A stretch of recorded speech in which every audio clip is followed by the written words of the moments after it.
ભાવનગર શહેર અને વર્તેજમાં બે અલગ અલગ આગના બનાવો બનવા પામ્યા હતા, જેમાં શહેરની વાત કરવામાં આવે તો રૂપાણી સર્કલથી ખોડિયાર મંદિર તરફ જવાના માર્ગ ઉપર ખુલ્લા પ્લોટમાં આગ લાગી હતી, જેને પગલે ફાયર વિભાગને જાણ કરતા ઘટના સ્થળે પહોંચીને પાણીનો છંટકાવ કરી આગ બુઝાવી હતી। ભાવનગર શહેર બાદ વાત કરવામાં આવે તો વર્તેજ નજીક આવેલી જીઆઈડીસીમાં નિશોર સોલ્યુશન નામની ફેક્ટરીની વાડમાં આગ લાગી હતી, જે આગ પ્રસરીને ફેક્ટરીમાં પડેલા લાકડાના ભૂસાના જથ્થા સુધી પહોંચતા ફાયર વિભાગને જાણ કરવામાં આવી હતી, જેથી ઘટના સ્થળે પહોંચીને 2 બાઉઝર પાણીનો છંટકાવ કરી આગને બુઝાવી હતી।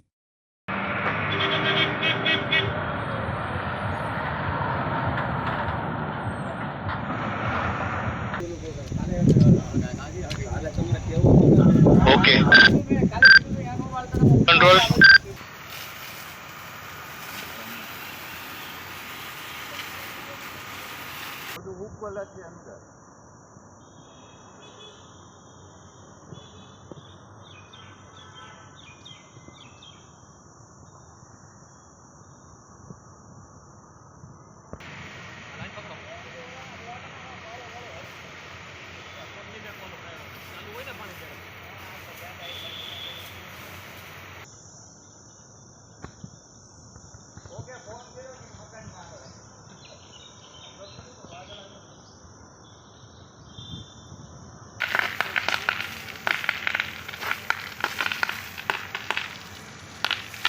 Yes, sir.